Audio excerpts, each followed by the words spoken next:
ഞാൻ നിങ്ങൾക്ക് പരിചയപ്പെടുത്തുന്ന മൺമറിഞ്ഞ പ്രതിഭയാണ് അക്കിത്തം അച്യുതൻ നമ്പൂതിരി. മലയാള സാഹിത്യത്തിനുള്ള സംഭാവനകളെ മാനിച്ച് 2008 എഴുത്തച്ഛൻ പുരസ്കാരം ലഭിച്ച വ്യക്തിയാണ് ഇദ്ദേഹം. 2019 ജ്ഞാനപീഠ പുരസ്കാരവും ഇദ്ദേഹത്തിന് ലഭിച്ചു.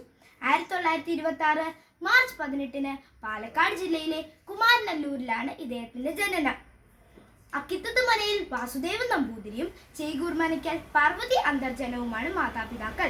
ബാല്യത്തിൽ സംസ്കൃതം, ജ്യോതിഷം, സംഗീതം എന്നിവ പഠിച്ചു. പത്രപ്രവർത്തകനായും പ്രവർത്തിച്ചിട്ടുണ്ട്. 1925 ആകാശവാണി നിലയത്തിന്റെ എഡിറ്ററായി.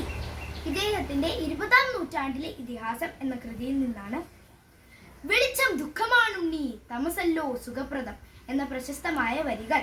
2020 ഒക്ടോബർ 15 രാവിലെ 8:10 ഈ മഹാപ്രതിഭ ഈ ലോകത്തിൽ നിന്നും വിടവാങ്ങി.